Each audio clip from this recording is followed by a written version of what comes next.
Welcome back to 4 of Ones. I'm your host, Euryale, and I am Wolf. Welcome back. So, third episode in. First we talked about us. Next we talked about self-empowerment. So important. And today we're talking about something else that's important. But before we get into that, how's your week been? It's been alright. What have you been up to? A lot.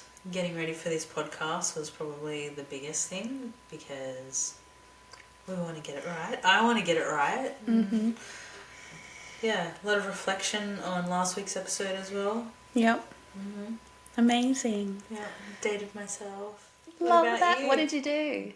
I took myself out for coffee, got some stuff to get my hair done, and caught up with a friend. Yeah, nice. So, who does your hair? You. So if it's crap, you can, feedback that way. Please don't. It's getting there. Mm-hmm. Yeah. It looks good. The mullet is mulleting. It's a way of life. It is a way of life, and I stand by it. It is the only way of life. No, it's not, but it's my way of life.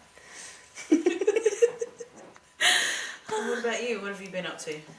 Yeah, getting ready for the podcast, doing Patreon things. It's all happening in the realm of the wild occult and witchcraft, getting things rolling. I'm so excited. Like, a moment of reflection this past week, I just kind of realized, like, fuck, I made it. Like, made it further than I expected. Really, like, pushed myself beyond what I even thought that, like, when I started Euryale's, I never thought that it would be here. And I never thought that, like, I never set out Euryale's with the intention to be big. I just wanted it to be what it was. And that started at its core root of just helping other witches find supplies for their own craft and stuff like that. Mm-hmm. And then it just over time, it's evolved tenfold into what it is and what is happening now. So, a moment of reflection. I was truly proud of myself. Am truly proud of myself and so grateful for the community that I found along the way. Mm-hmm. This butt head here goes all right. You should be proud of yourself. You've come a hell of a long way, and I'm proud of you. Thanks. Now that we've had that moment, whilst our tomato with hair reflects and takes a moment. Just because I go bright red whenever I have some type of emotion. Insert crickets. You're an ass. What card's been coming up for everyone this week? Okay, so what's the date today? Today's date is the 25th of May. This entire past week has been a week of temperance for everyone, I feel. Yes. The card temperance, every single reading that I've done for people has included temperance or justice. And arguably, like, they're different, yes, but they're all got that, like, slow pace, balance aspect towards them, like moderation type vibes. So, excuse me, Jupiter and Taurus and Uranus conjunction that happened a few weeks ago. Why are we being moderate in our expansion? That's a good question. But no, I've noticed the same thing. So yeah, it's been coming out quite a lot, and slow movement has been a big... what's the word that I'm looking for here? It's been the... Yeah, I've lost the word. See, for me personally, I'm not someone, patience is not my virtue, okay? So when I get the temperance card, it's like a punch to the gut, and it's like, but I want it now. The word I was looking for was theme, by the way. It was the theme of the week. I couldn't work it out. But yeah, no, it seems to be that's been the theme of the week, is people needing to kind of slow down.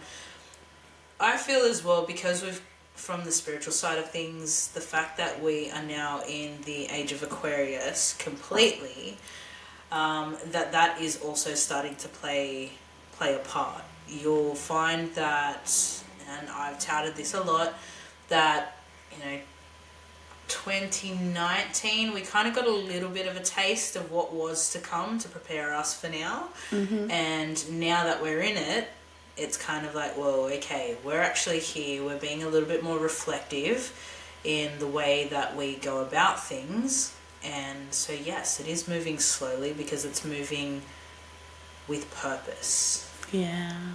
Yeah. Where all my first house Aquarians are, like, we're going to get to the end of the age of Aquarius and be like, it's me, Jessica, I'm in here.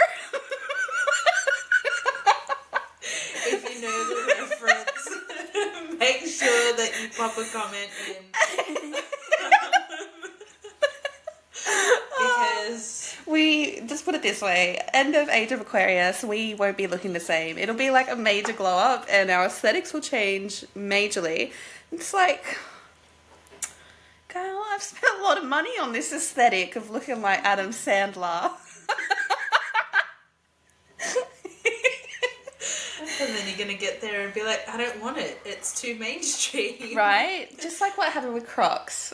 Was anyone else on the Croc train? No, just me. Oh, it's all right. Yes. But it became so mainstream. And then it was like, what is it? On Toy Story, where he puts the cowboy dude. What's his name? Woody? Woody. He puts Woody in the bin. It's like, I don't want it anymore. That's how I felt with my Crocs when everyone else started getting them. It's like, I don't want it anymore. It was only cool because it was like offensive to people's sensibilities of fashion. Could have run something else for you, but I'll leave that one alone. If you rag on the beanie... No, I'm not ragging on the beanie. What are you going to rag on? Your docs. Yeah, well, you can suck a lemon with that. Nobody can take the docs away. Fair call. But the Crocs. They took my Crocs. That mainstream took my Crocs.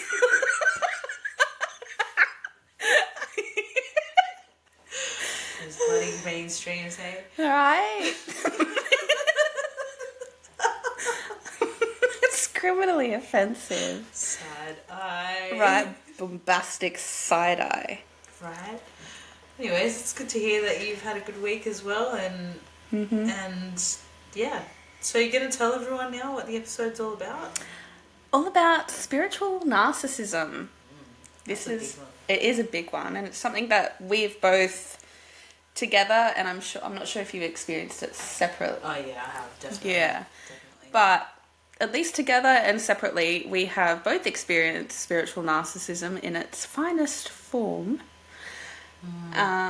So yeah, this episode's pretty much all about like that, how to identify a spiritual narcissist and like what actually is a spiritual narcissist. So yeah. It's a good follow-up. It's a good follow-on from empowering yourself, because the recognition of a spiritual narcissist is something that everybody should have in their toolbox so that they can manage it should they come across one. Mm-hmm. So, Now, I'm going to preface this episode by saying that if you are by any chance triggered by any of the information that is coming out today, look inward. Self-reflection, look inward. Because I'm looking at you, spiritual narcissists.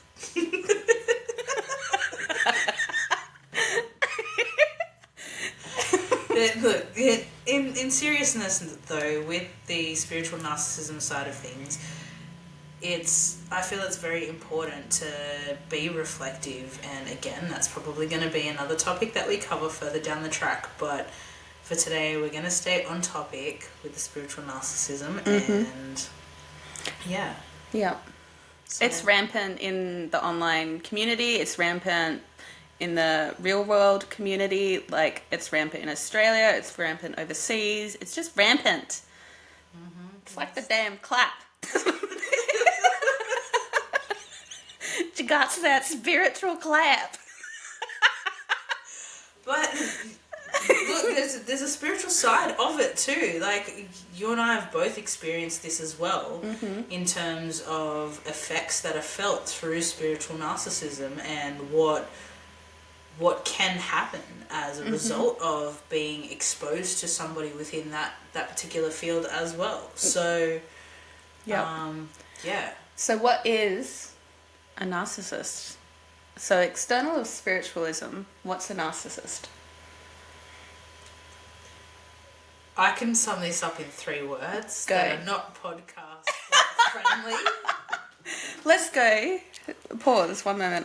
Let's look at the Oxford Dictionary definition of a narcissist, because I know what a narcissist is, but let's just go by the book for the meaning of it.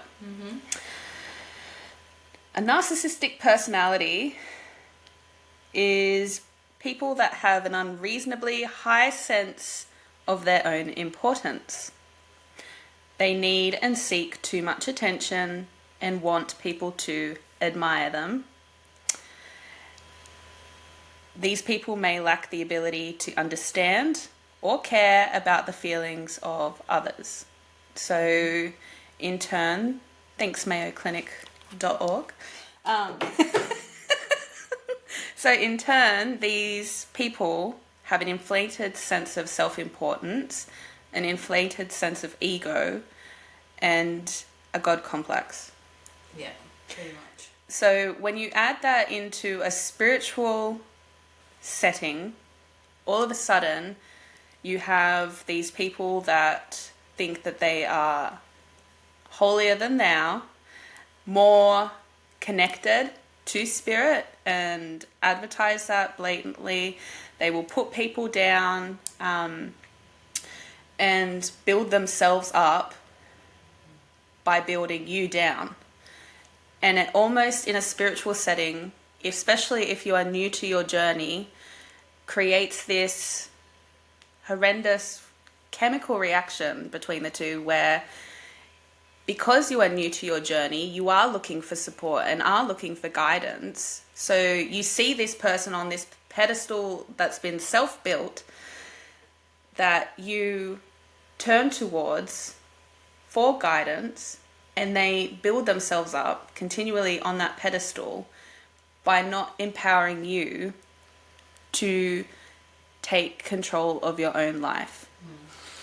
I feel like we should have brought Claudia in for this episode. In hindsight. Right, with the cursed candles. Cursed candles. And like, you know, I have a tendency with a persona of mine that I bring out online, who is Claudia, I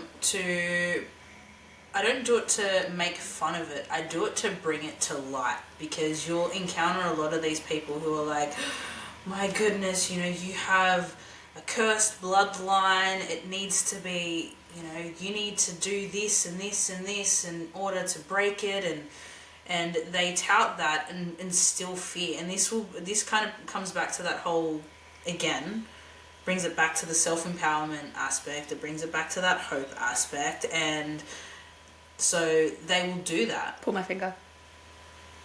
Oh, I thought I was going to burst. Never mind. Sorry. Now I've lost my train. Claudia, right. So I bring it to light in a sense so that people can understand what it is that I'm talking about. So for myself, with the work that I do and the connections that I have online, my philosophy, so to speak, on the matter is that those who need it will come to me. Right? I'm not out here pushing for anything, but those who need it will come to me. And both Yuri and I do it quite often as well, where we do things like spirit-led tarot, where it's an energy exchange, so to speak, or little games and things like that to help those. Spirit will tell us who actually needs messages or needs some support to be able to empower themselves again. So with Claudia, she is the cursed candle enthusiast who will say that you need to buy this candle and you need to burn it for 16 hours and you need to stand on your head and drink water whilst you're upside down and all of these things.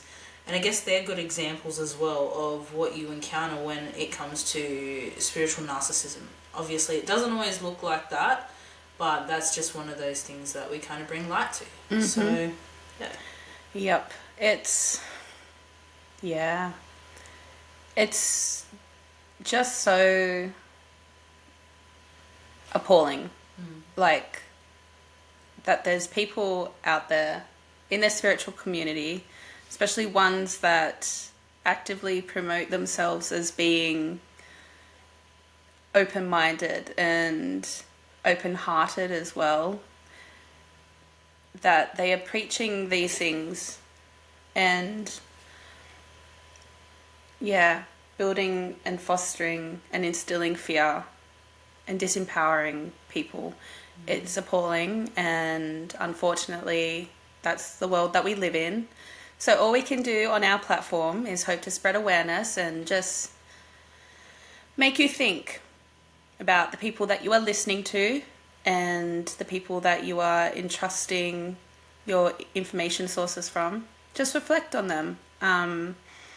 If they can't hold up to a series of questions of like, does their content make me feel good? Am I learning something from their content that's valuable, that sits right with me? Sorry. And what was the third one? I don't know, but I want to interject with that, like the whole readings thing. Like, if you've had a reading with someone and you walk away feeling worse off, or you've had an interaction with somebody within the occult spiritual realm where you have left feeling worse off, that as well is something to kind of look out for, because that happens so often. So often. Yeah, and like, I guess the difference between a spiritual narcissist and someone that's giving you a blunt, honest tarot reading. So a spiritual narcissist will leave you feeling rubbish, and them being the only source to help build you out. Or they won't offer you practical guidance on how to empower yourself out. A blunt, honest tarot reading or a reading from anyone, they will give you the honest truth about your situation, but they will also give you practical guidance on how to remove yourself and build yourself out of that situation. They won't leave you with nothing. They will give you practical guidance and in turn seek to empower you through the messages from Spirit. Yeah. Like, I guess too, going back to the I think it was the last episode where I also talked about that empowerment aspect as well. Like that see, it comes up a lot, and there's a lot of crossover between all of our content as well, because they're all really good examples for that how that disempowerment comes from essentially spiritual narcissists. So as we're building on, that's why we've chosen to go the way that we have with our topics. Yep. So it's how, I don't know, with spiritual narcissism, I guess, just be mindful, use your discernment as well when you are interacting with these people. If you're feeling really stuck, that reader may not be for you. And it's not about trying to, shit can anyone in particular or anything of that accord. It's more on your awareness and building that discernment for yourself. Like, I couldn't handle it if I was one of those types of people who was trying to like capitalize off people for that sort of a thing. Like, it's just, it's not within my moral compass or my code. And I feel that a lot of people within the community are of that same value and understanding as well. They want to empower you. They want you to be the best version of yourself so that you can grow on this spiritual journey. And like, in saying that, this is where my Aquarius placements battle with themselves, because like there's free will, obviously. So people can do whatever they want to be. If they want to be an asshole, if they want to be a spiritual narcissist, that's on them. It's about you learning your own and empowering your intuition and your discernment to actually like know your own morals and ethics, and notice whether these people that you're truly watching and getting readings from or seeking spiritual guidance from, whether they truly align with you, your morals and ethics, and then being able to stand firm in them. Awesome if they do. You do you. If these spiritual narcissist people don't, then like empower yourself to leave. Yeah, exactly. And look, you know, as we're all on our journeys and things like that, again, it's another aspect of sort of respect. So don't take it that if somebody that you have been interacting with for quite some time has a sudden change in view that no longer aligns with you as them being a spiritual narcissist either. It can also just be that you've grown on your own journey as well, or they have grown in a different direction on their journey too. So there is that as well. Definitely. Yeah. So when was the first spiritual narcissist that you encountered?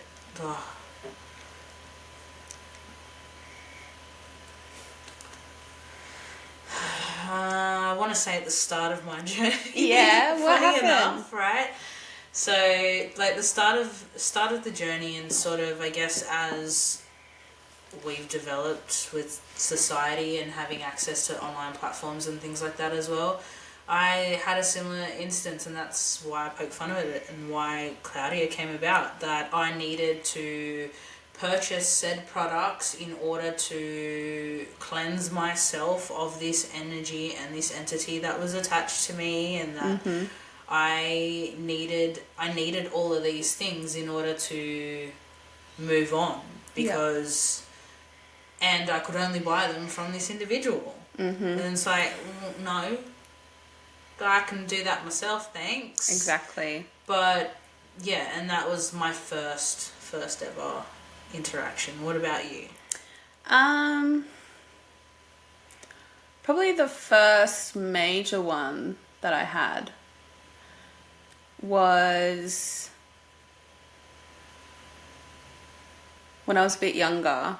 There was this group of individuals that were promoting themselves as having a deeper connection to the spiritual realm, and me going through many dark nights of the soul, felt like I had actually lost my connection to spirit.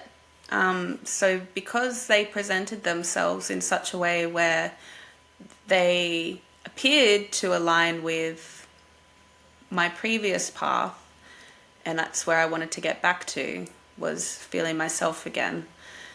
I wholeheartedly and unfortunately trusted them and their messages, and what ended up happening over time was that I realized by watching their readings from myself and from their readings with other people, was that at the start they would build you up. They built you up to this point where you were like, oh my gosh, spirit's just right there. I could just reach out and touch it. If I could just do some more work or something, like I could just reach out and touch it. So they built you up with that first reading, making you feel like you have all of this potential. And then the second reading, it would be a bit less. Still like a general positive reading, but a bit less. And then the third reading would squash you. And this was like a cycle that they would repeat for everyone. The third reading would squash you.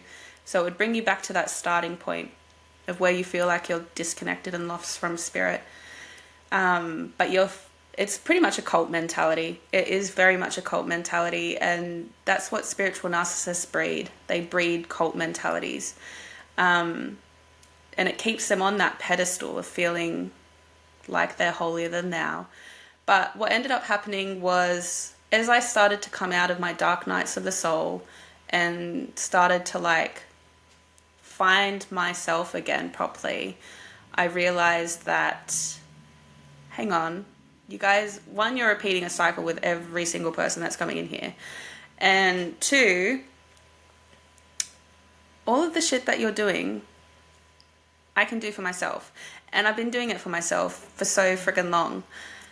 So why should I trust you more than me?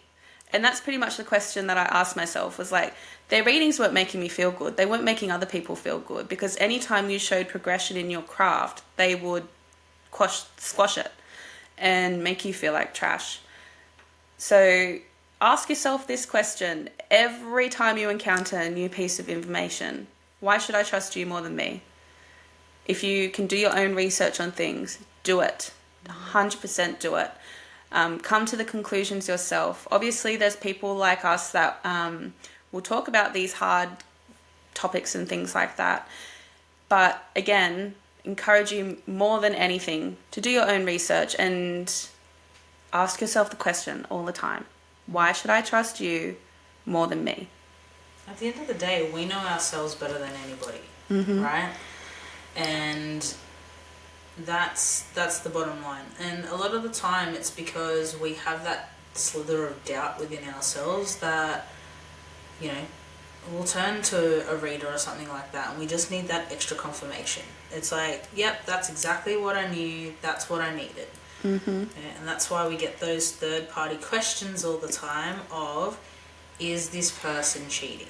Or, you know, all of that sort of stuff, which, you know, most of the time you know the answer within yourself. Right? If you have to ask that question, part of me thinks that, like, you already know the answer. Like, you wouldn't have to ask the question if you didn't have doubts. And if you have doubts, then do you have why? Facts to back it up? Why? And do you have the facts to back it up? If you have the facts to back it up, then that's it. Like, game over.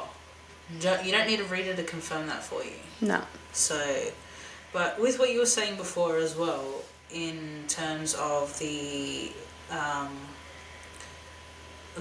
like, one, I want to say, like, it's absolute crap that you had to go through that and experience that, for one. So I wanted to acknowledge that. But secondly, it's almost, when we're talking about that cult mentality and that spiritual narcissism, it's almost as if it's got like an element of other places that we would feel that and have that same sort of energy. And I feel like a lot of the people that would be listening to us as well, and might be another side topic that we talk about later. Oh, we're definitely talking about spicy religious drama. Thank you. So, I'm glad we're both on the same page. But yeah, like that, it has that same feeling, that same push, and that's what is the main driver. So if you're somebody who's very well versed in that and very much, you know, it can be easy to miss. Like, I don't want to dismiss that it can be easy to miss, because if it's something that you've lived through and it's all you've known for a certain amount of time, it's very easy to fall to the comfort of a pattern that you already know. And if you're in an already vulnerable state, these are the people that these spiritual narcissists prey on. They prey on the vulnerable, because it's when you're vulnerable that your guards aren't as high, because you're just trying to survive, pretty much. You're just trying to get through life, just trying to get through the day. And these are the people that spiritual narcissists prey on. And yeah, they're not always obvious. Most of the time, they're not. They hide in the shadows to sink their teeth into you. it's not a nice place to be, that's for sure. Not at all. So, yeah, given that, like, you've had your encounter, what have you learnt since that encounter that you could, I guess, offer as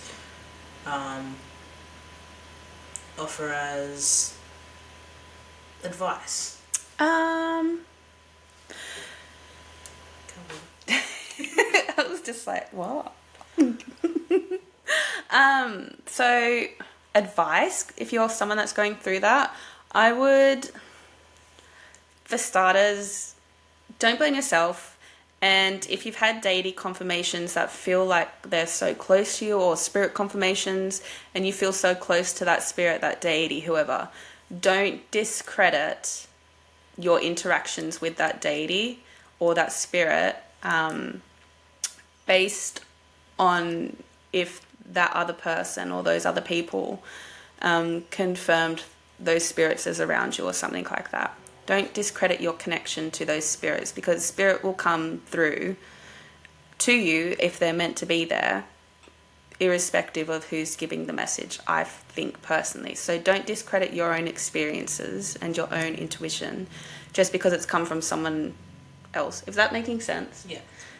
And then also don't blame yourself for being in that situation, because these people sort you out. And also, if you were in a stronger standpoint, like how I am today, for instance, it wouldn't have happened. But you now is not who you'll be in 5 years' time. Like, so hold compassion for yourself, hold space for yourself, and yeah, don't blame yourself for being susceptible to this. These people are manipulative masterminds, unfortunately, and yeah, they prey on good-hearted, vulnerable people going through it. Like I said, if you're feeling a certain way about this episode, check yourself. What does it look like we're like starting some b-boy band rap pose thing? That's going to be the YouTube vid. Yeah. Featuring the mugs. Also, how nice is this mug of mine? I would just like to do a little shout out to Under the Lotus mugs, or ceramics. Under the Lotus ceramics. Anyway, Megs Mugs, that's what I call them, because Meg makes them. No, they're beautiful. We'll tag Meg in the description because we stan Meg. Mm-hmm. That we do. Oh, and get this. Talk about spiritual narcissism. Bloody social media things are also very narcissistic. Bloody Meg's advertising got squashed because of them. Really? Yeah. How rude is that? A small business and their advertising got squashed. That's horrendous. Mm-hmm. So talk about narcissism. It's alright, we'll fix that. Yeah, so... You know where to go. Details will be in the bio. Mm-hmm. Let's help small business, because that's a big one too. Mm-hmm. But yeah, so anything else on spiritual narcissism? Well, what would be your advice? I really can't add much more to what you've said, because I know that a lot of us who, in hindsight, when we've gone through a particular situation with a spiritual narcissist, or just in general a narcissist, we hold a lot of blame for ourselves. And so from an energetic level, I guess, compassion is one of the biggest things. Have some compassion for yourself. Mm-hmm. You are allowed to feel. You are allowed to grieve in how you felt about the situation or how it's come about. Yeah. It's all a natural body response. So be patient with yourself as well, but definitely hold that compassion of self too, because that's really, really important. Mm-hmm. The other thing is as well is like, so for me personally, I have people come to me because they like the style of readings that I do, they like the vibes that we have, But also, if someone gets a reading from me, like, how am I trying to word this? Like, one, I'm not putting them down, but anyone has the ability to do the things that I do. The reason why people come to me is because I've been doing this a long time, but also we just vibe. Sometimes you need someone else to tell you what you already know or have it as a confirmation. Sometimes people just want to witch for hire for whatever reason. They don't do the craft themselves, or they just can't do magic for themselves because they choose not to. But anyone has the capability to do what we do. No one is more connected to spirit. We are all magical beings inherently. We are all spirits having a human experience. There is no one on this planet that cannot learn how to do mediumship. It is just whether it's something that you want to do and how much time and effort you're willing to put into it. Yes, some people are born with these gifts. They come more naturally, just like some people can run so quick. Kilometres after kilometres even, like, yeah, have that sort of a stamina. But anyone can learn to run, just like anyone can learn to have a deep connection with spirit. It's not something that is just gifted to one singular person.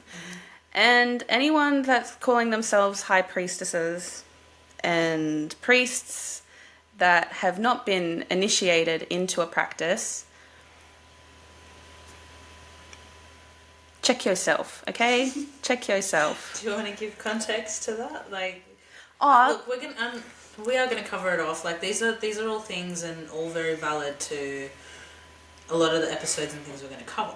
There's just so many people on like TikTok and social media and out in the real world that'll have like on business cards and stuff that they're a high priestess of blah blah blah, or like a high priestess of a deity, but haven't gone through any of like the initiation processes with that deity or any of the initiation processes with that particular witchcraft sector or whatever. They're just taking that as a label to make themselves seem holier than thou. Unless you've done the initiation process for those certain things, and arguably when it comes to ancient practices, I'd argue that you probably can't because a lot of these initiations have been lost to time, unfortunately. Yeah. And especially with like in the Greek pantheon, to become like a priestess or an oracle of Delphi or something like that, you were raised within, like you were chosen at a child's age to become one, and then raised within that, like it was your entire life, that was your existence. So I don't know, I may be slightly unhealed with this part. I don't think so. It just seems like it's giving you, it's just coming across like you're trying to put yourself on a pedestal that you don't have any right to. Yeah, and that's like the common thing that I also find too. Like, I know that we've made some content about this in recent times as well, about, you know, the whole, if anyone has to speak up about it, about certain aspects of themselves, they don't have any of it.